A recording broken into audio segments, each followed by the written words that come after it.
Hello, everybody. Welcome to another live recording of the Lighthouse Live Podcast. I've got somebody here with me today who I don't know, every time we share space, I'm just like, Gau, we're family and I know it. And it's just so awesome to go through like many chapters of life together. So I'm so excited for this conversation. Thank you, my brother Gau, for being here with us today. Well, thank you. You're inspiring to me, and it's such a wonderful opportunity to connect with you. So thank you. Yeah, absolutely. These have been fun to do. So if you're tuning in live, please say hello so we can know who is here. How's everybody doing and feeling? These are times that I feel really grateful to be a part of. And that is a question I'm gonna ask you too. I was like, what does one ask Gao, somebody who has just been on such a cool spiritual path. So I can't wait to just go through these questions. And if anybody has more questions as we go, please comment. I'm going to keep an eye on the chat in the group as we go. So let's just dive in. Those of you that have done the mastermind know that Gao and I met through a practice that he shares hugely with the world. It's called Agnihotra, fire meditation. And it's a practice that is super profound in my life. If you ever want more information about that, we have a whole teaching on that in the mastermind. But today I want to talk about your journey, Gal. I want to talk about like what got you on your path. I know you worked with a teacher. I know you worked in a lineage. And so can you share with us about how you like really got on your path and kind of the lineage of teachings that you have been anchored in on your journey? Yeah, absolutely. Well, thank you for asking, and thank you for giving me the opportunity to share the spiritual journey and my own spiritual lineage has been so ingrained and intertwined in my life, my everyday life, just every living, breathing moment. It's been my journey is really one of service for others and service to the lineage, and then the things I do are really just an expression of that.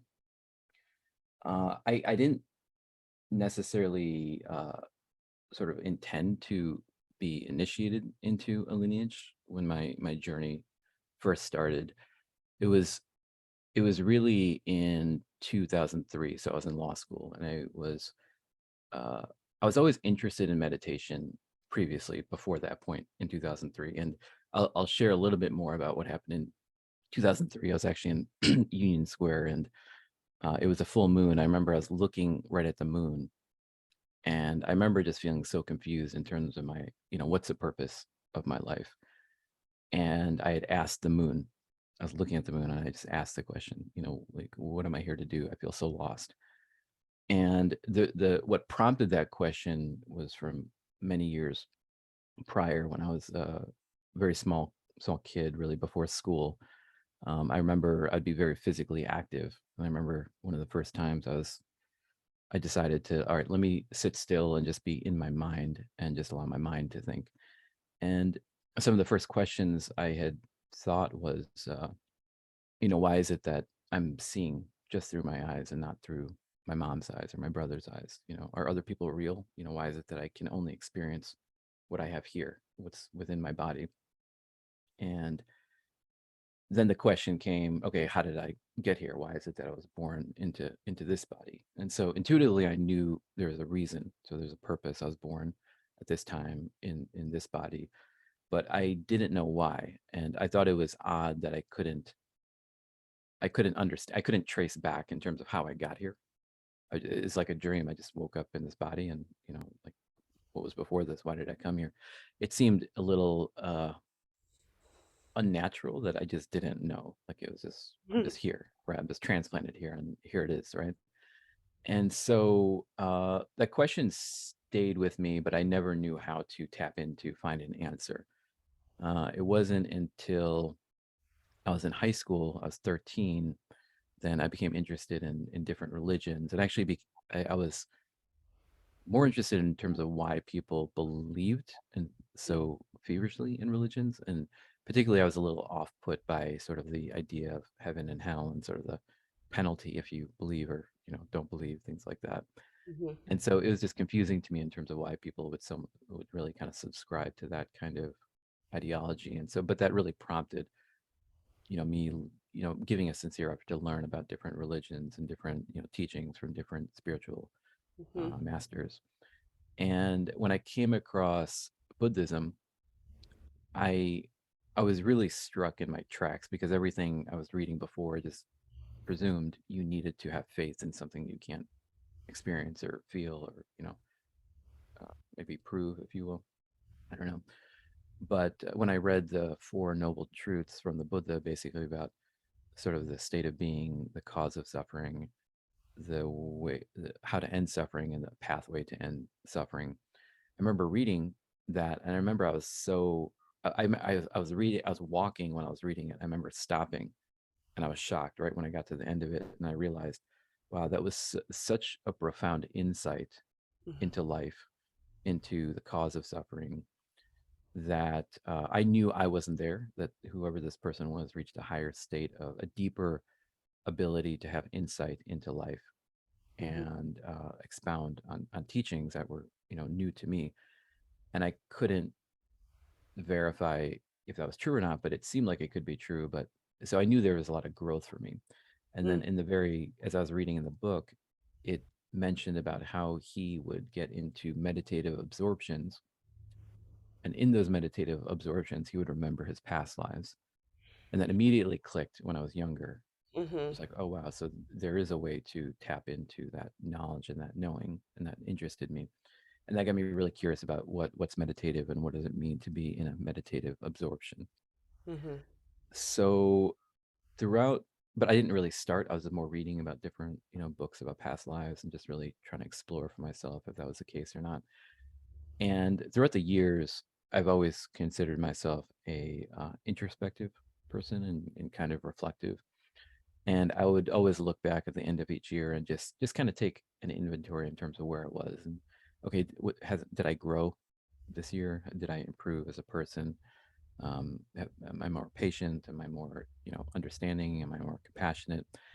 And I remember one year this is when I was in college. I left for a summer internship in Dallas, and I remember I befriended one of my colleagues, and then I noticed when I came back after that summer, I was actually sort of worse. I was more intolerant, more judgmental, and I knew it was kind of having been around a certain company that my Mm-hmm. personality kind of shifted.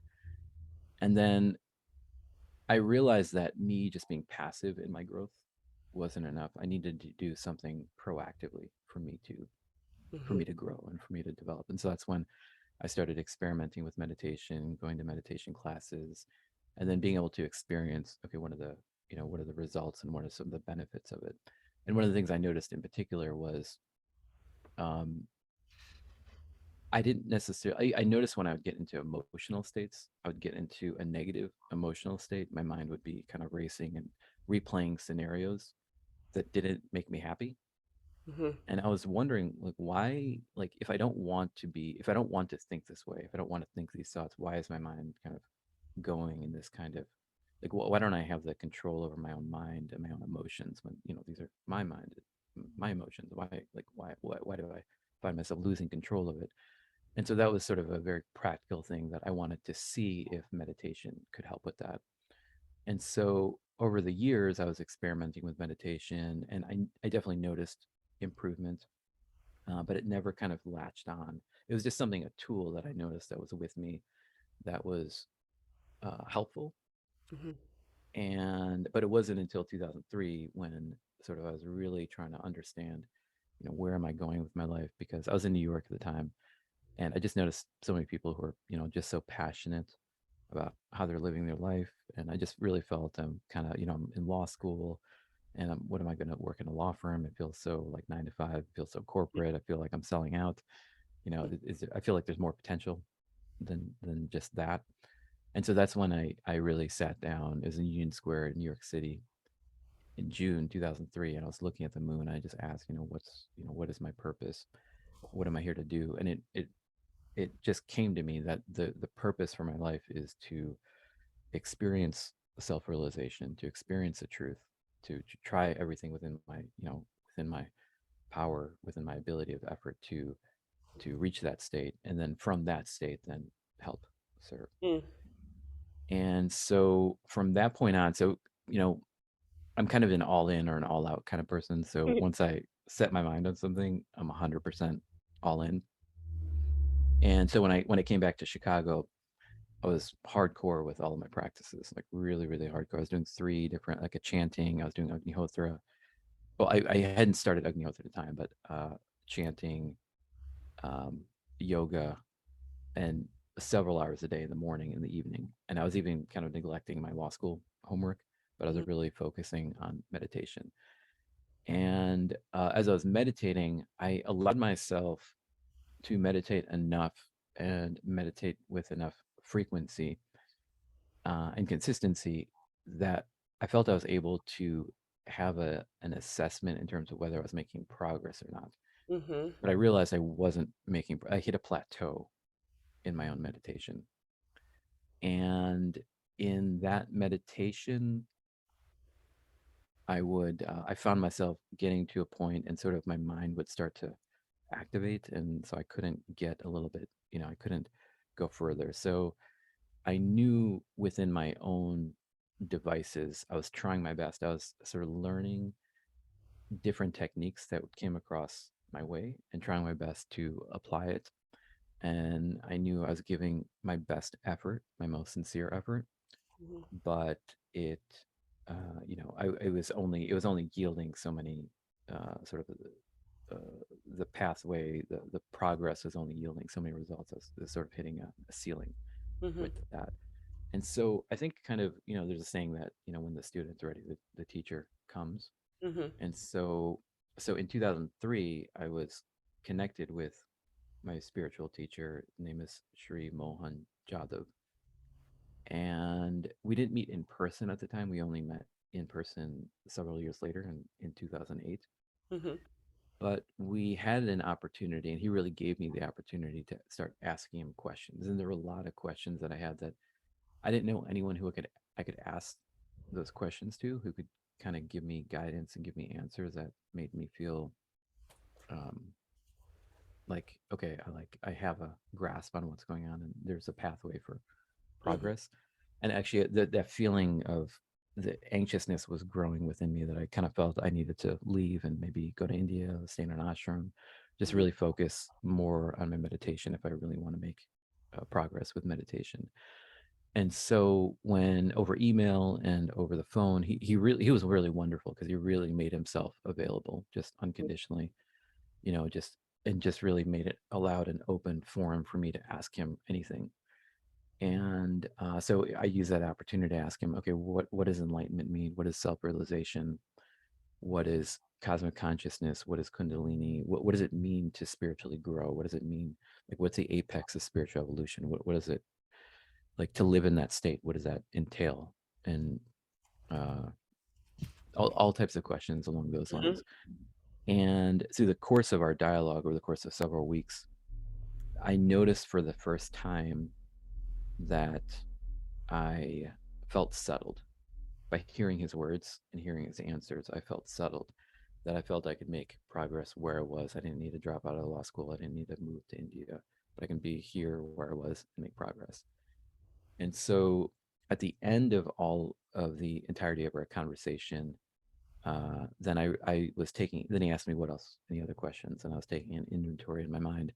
And I realized, okay, I didn't have any other questions. And I asked him, okay, so what should I be doing?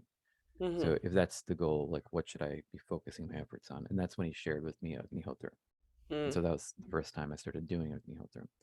Now it took me a few years to sort of stay with Agnihotra. I practiced for 6 months consistently, but I was also practicing yoga and also practicing chanting.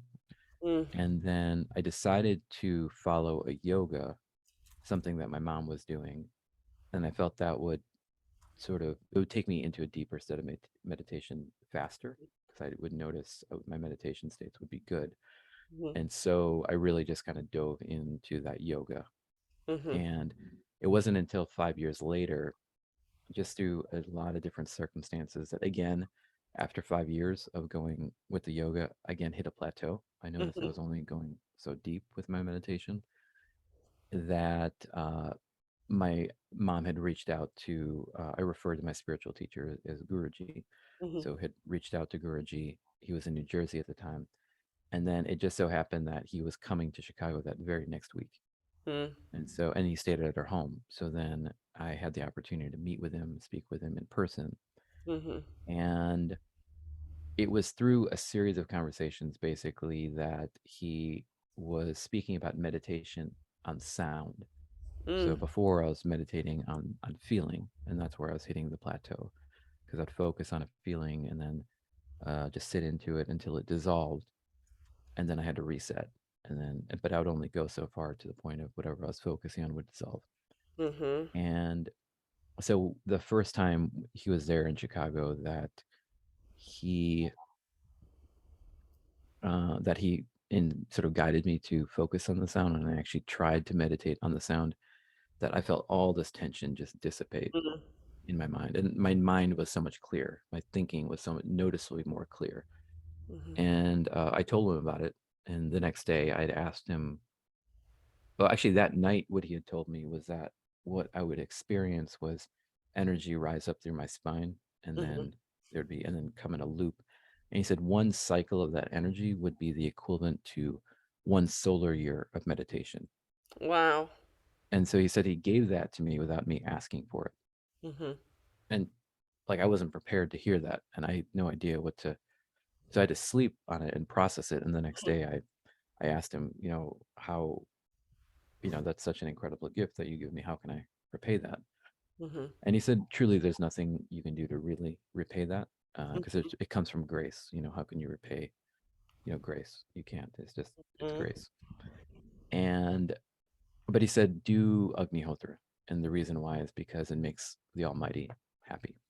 Mhm. And so I asked him, okay, if I follow your teachings, can I drop everything else? Meaning, if I follow your teachings, will that take me to that state of self realization? And then, he looked intently. He had a moment of focus, and he said, "Yeah, if you follow these teachings, and you'll progress very rapidly." Mhm. And so that's what began the journey of my the process of the initiation and really the energetic fusion between myself and my spiritual teacher that took on really a life of its own, a life path of its own, a journey of its own. Mhm. And the following year, he initiated me as a disciple. He initiated me with the mantra, and really consistently since then, I've been chanting the mantra. And he's always been available for me every time I have questions. Just, okay, am I meditating correctly? How's my progress? How's my posture? Am I keeping my eyes still, my throat still? All the sort of really micro corrections Mhm. with my own meditation practice, but also just everything with life, with my career. Am I focusing my efforts correctly? Should I be focusing on this? Things like that. Mhm. Asking questions about people in my life. Is my discernment correctly with the friends I have in my life? Is there really is a friend really and available for me throughout so many years? And he had recently left his body at the end of last year. And so he made his transition. And yeah, I just looking back on it, there's so many years and so many moments that he's been with me on this journey. He's been such a friend and just an unconditional guide, unconditional teacher, unconditional uh, supporter that Mhm. it's just words can't express how grateful I am that to have connected with him in such a way that and for him to be in my life and me to be in his life is the way Yeah. that it has unfolded. That's so beautiful. I hadn't heard the story yet, so Mm, thank you for sharing. You gave us a huge gift, and I would love to double click on something that you shared. Uh, and I think the example of your story is important because you continued to practice.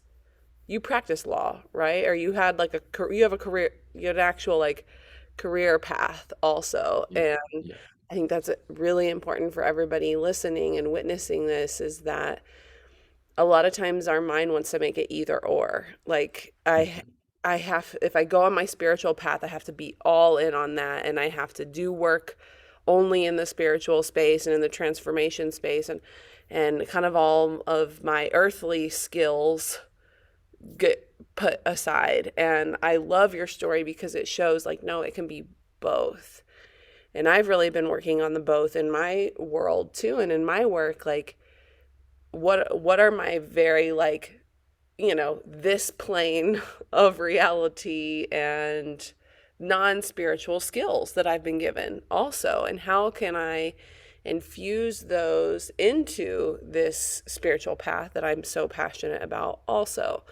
So you said something that says be where you are, that like your teacher had helped you see like, oh no, I don't have to go off to India to do this, like, and live in an ashram. Like, I can just be where I am and let these teachings infuse into what's already here.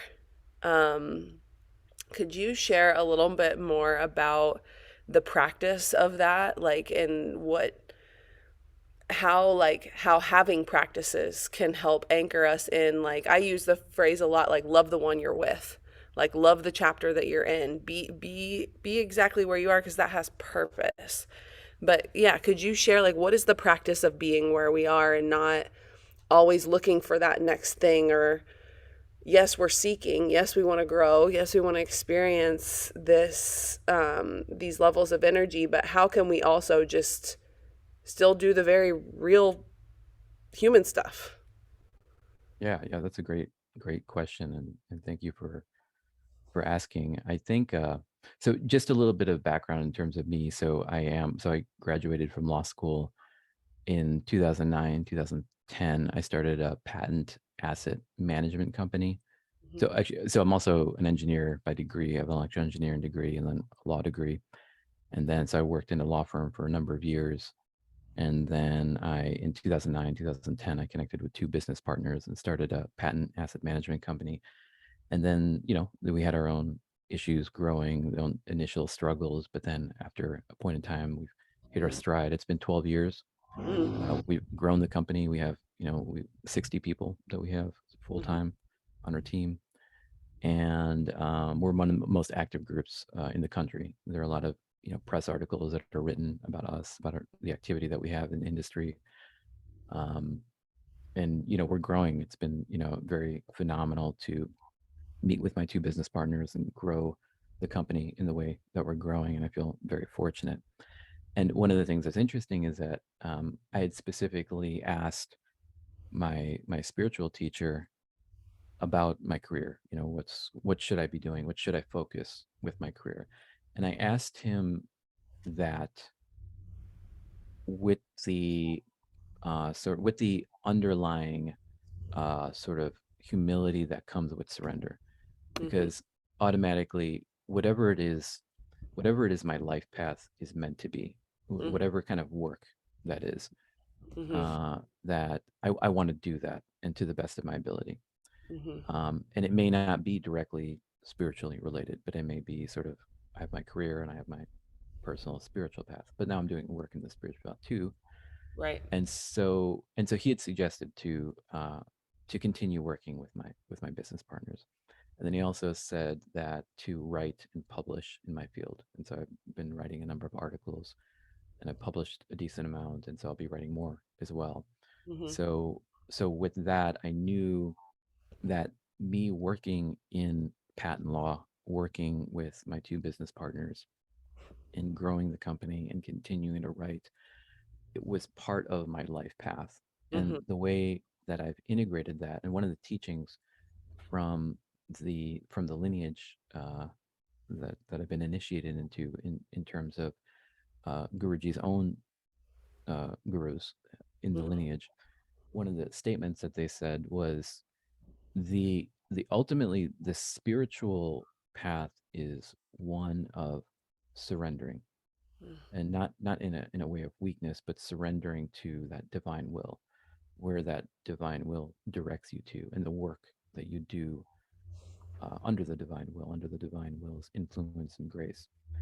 And and also one of the teachings is even if you're doing yagna, so that's the Agnihotra, the Homa, the fire ceremony, and the fire offerings, Mm-hmm.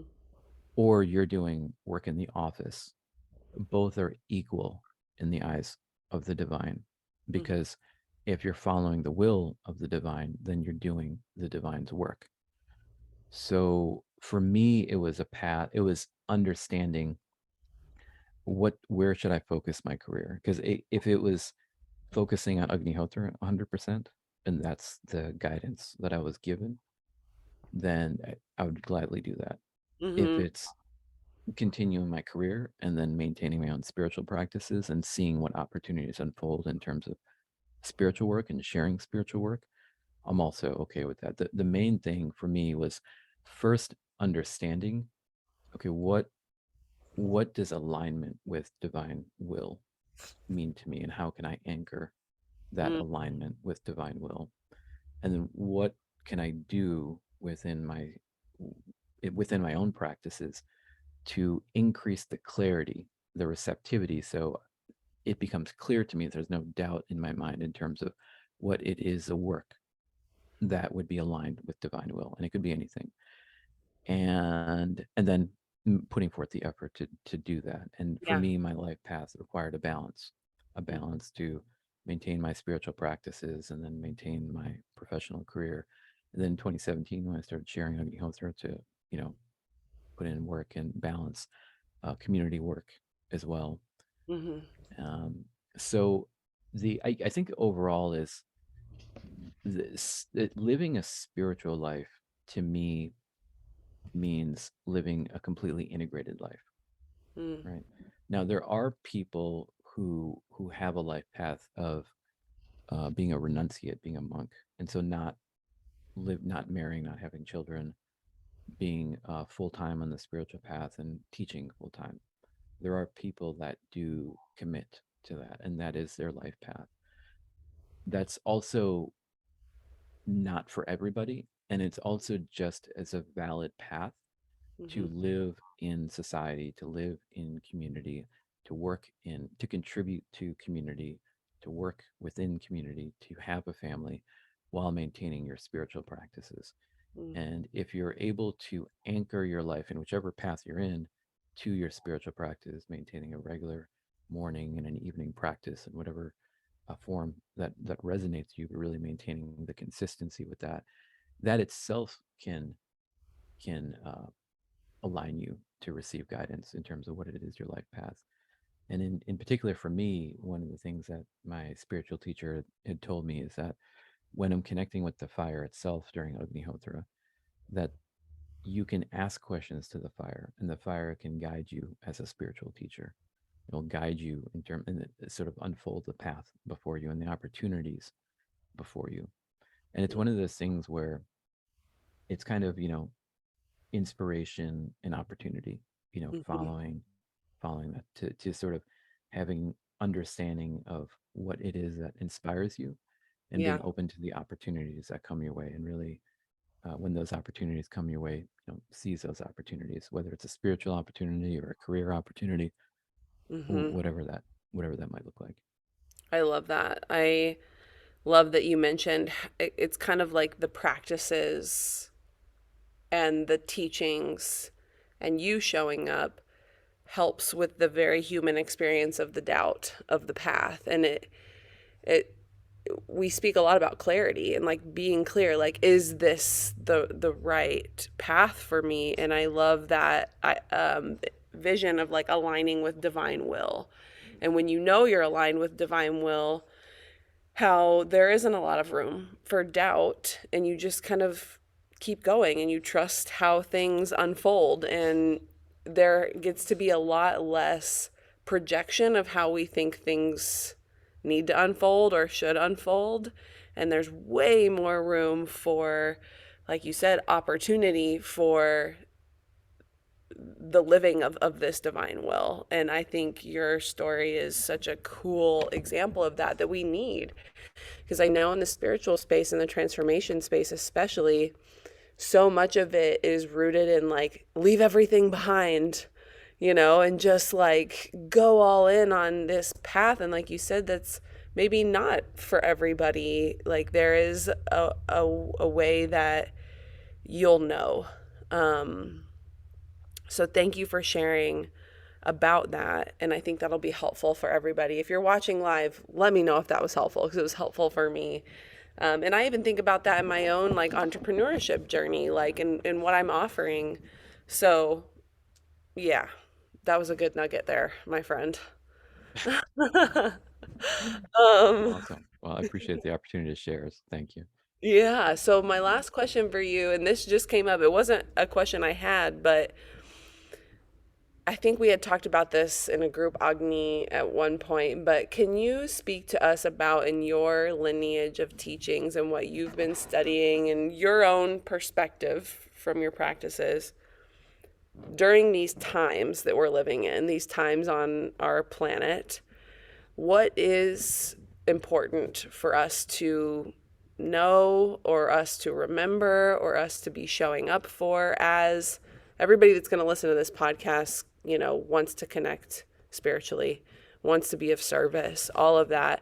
Are there any like teachings or anchoring things to know about these times in particular, which are so polarizing, so big? It just feels big. Yeah, is there any like nuggets you can share for us about the times now? Yeah, that's a great question. So the teachings from my own lineage, so these teachings became revitalized, very ancient teachings regarding what the Vedas teach, the Vedic body of knowledge.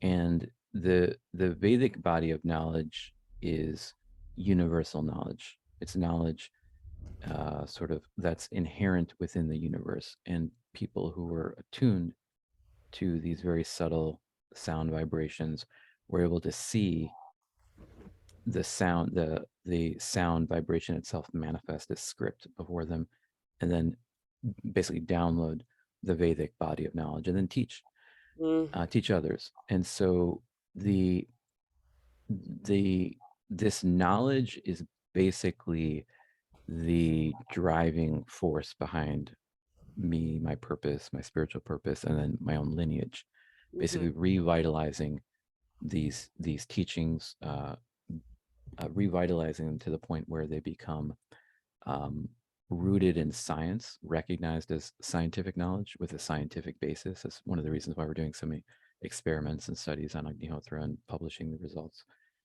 And the foundation of these teachings really come down to, so the summary of what the Vedic body of knowledge teaches. It teaches how it gives humanity the tools and the means by which we can live peacefully with one another, in harmony with one another and with nature, and sustainably in a way that is free of pollution. And actually, the yagnas, the fire practices themselves, actually mitigate pollution, nuclear radiation, EMF radiation, the ash from the soil. Mitigates the effect of herbicides, pesticides in the soil. It just there's so many pollution mitigation effects within just the fires themselves. But the basic teachings, if you were to summarize all of the teachings of the Vedas, all of the teachings really from the lineage, it can be broken down into 5 principles, and it's called the fivefold path. And I'll chant a mantra. That's 2 lines, and I'll explain the meaning behind it. And it's yagna dana tapa karma swadhyaya nirato bhaveta esha evahi shrukyuktaha satya dharmaha sanatanaha. So the yagna dana tapa karma swadhyaya, that's what's referred to as a fivefold path. And then at the end, Satya Dharma Sanatana, the golden age. So these are teachings, these are principles that connects communities across all cultures, across all time. And every civilization that has flourished has implemented these 5 principles in one form or another. And these are the principles that are being revitalized that can purify, heal the planet, purify the ill effects of humans' effect on the planet, to heal the pollution from heal the planet from pollution, to heal the atmosphere, to enable an atmosphere that is conducive to mental peace, mental clarity, that is full of prana, charged energy, that will enable and can enable a foundation for humanity to live in peace with one another. Because right now, there's a lot of chaos, and it's a pathway to healing for the planet and healing for the people. So, in summary, what those teachings are: yagna, dana, tapa, karma, swadhyaya. So the first three relate to how we can give. Mm. Okay, so yagna. So every ancient culture has some form of fire offerings.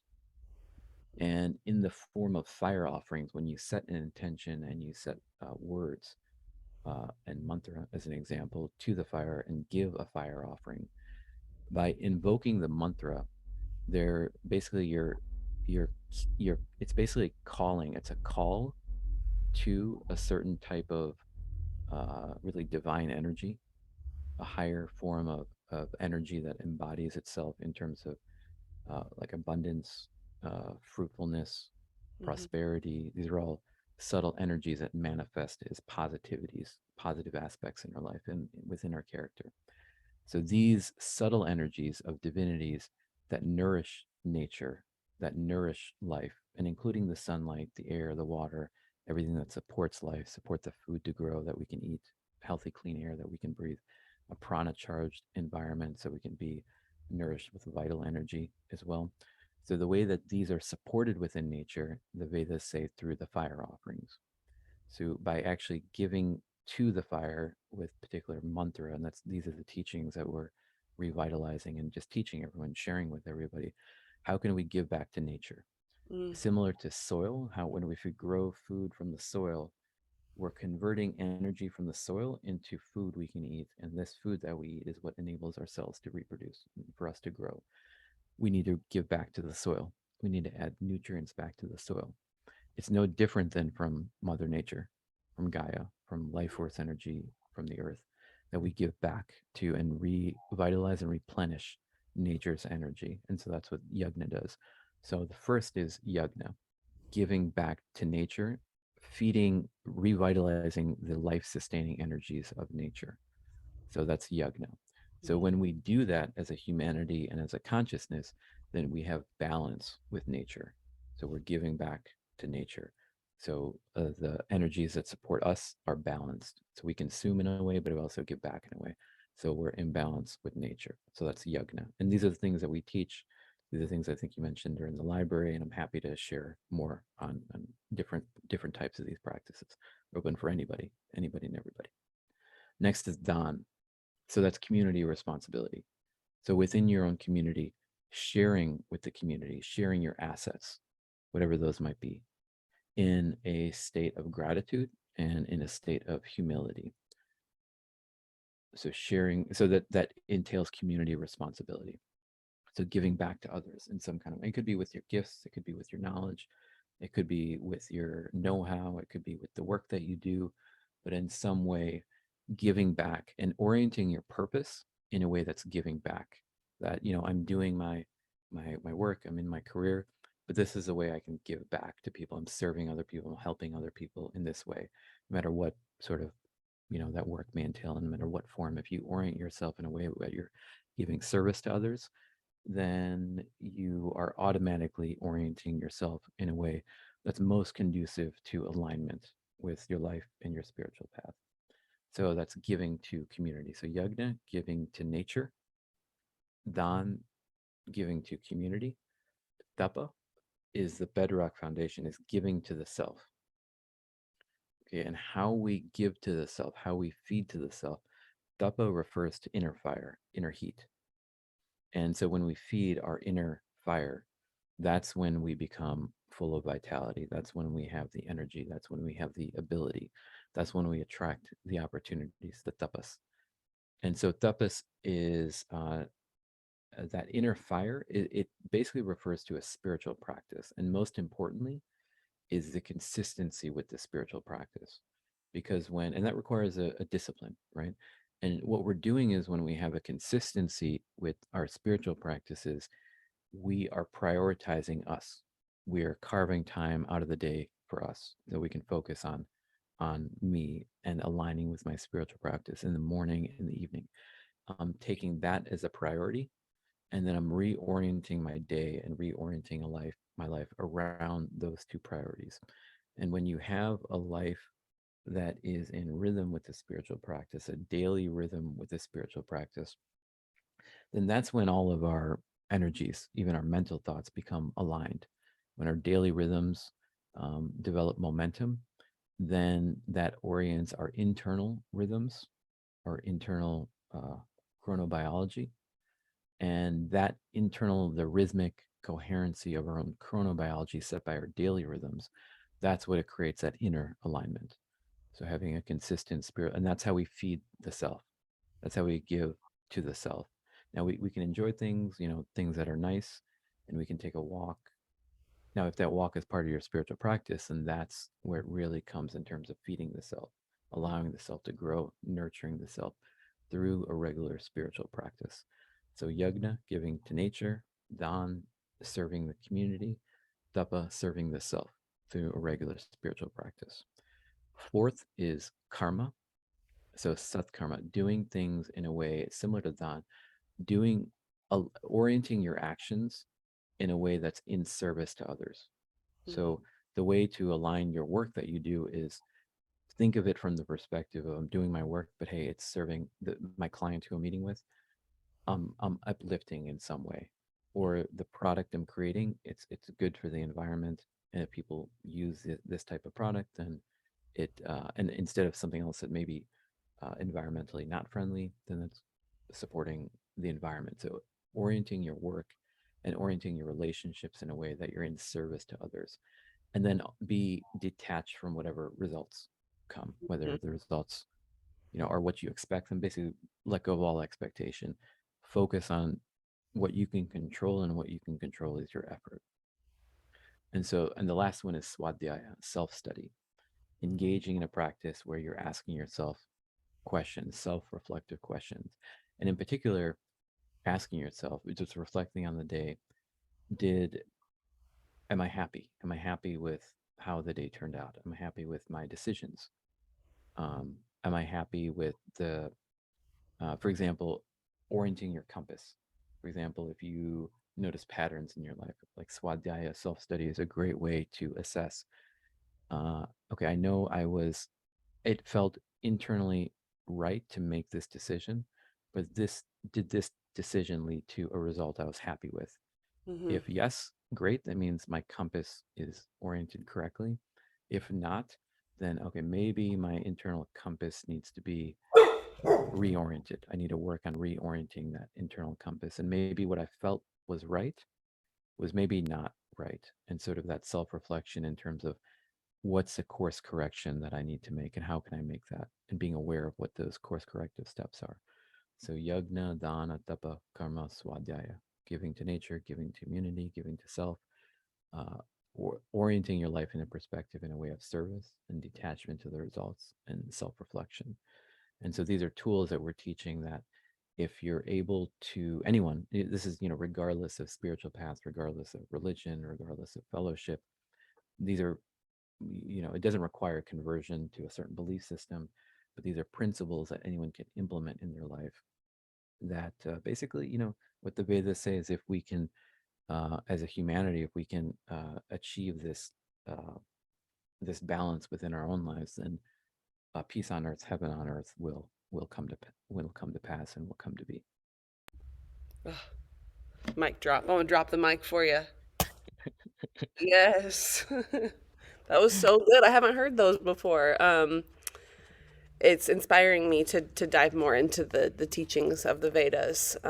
My meditation teacher was a Vedic meditation teacher. His father was as well and came from that lineage. And I love how holistic it is, and I love how inclusive the teachings are. Like it's truly everybody. Like it's not, there's no one belief system required or no one like you, it's there's no rules around it really. It's just like guidelines for everybody.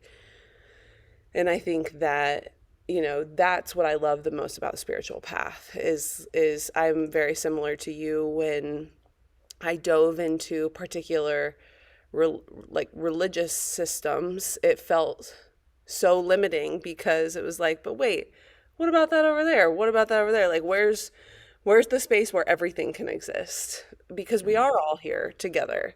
Um, so yeah, thank you for that, and I hope that gave everybody listening just an opening in your own journey to, yeah, not limit ourselves on this spiritual path and not limit our work, how we show up, because there is a divine unfolding in all of this. And like you said, the only thing we can control is our how we show up, and the things that we do in our daily lives that contribute to the goodness and the healing.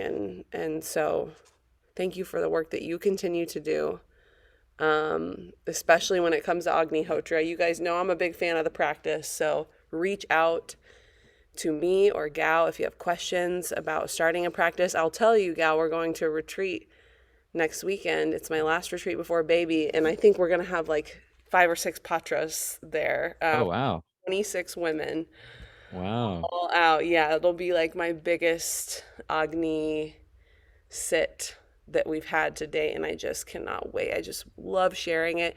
Lindsay's bringing it on the international retreats now. Oh, nice. Amazing. Yeah, so the seed you plant spread far, my friend. So thank you. Well, it's really just sharing and giving people the opportunity to connect. And it's really yourself, Lindsay, I know Vinay as well.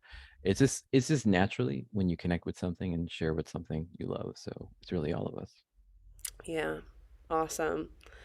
Well, thank you for your time. Thank you, everybody, for tuning in, for being with us. We love to close with a deep breath. So, Gal, if you're open to it, we'll just take a nice, big, deep breath in, and we'll just let it go.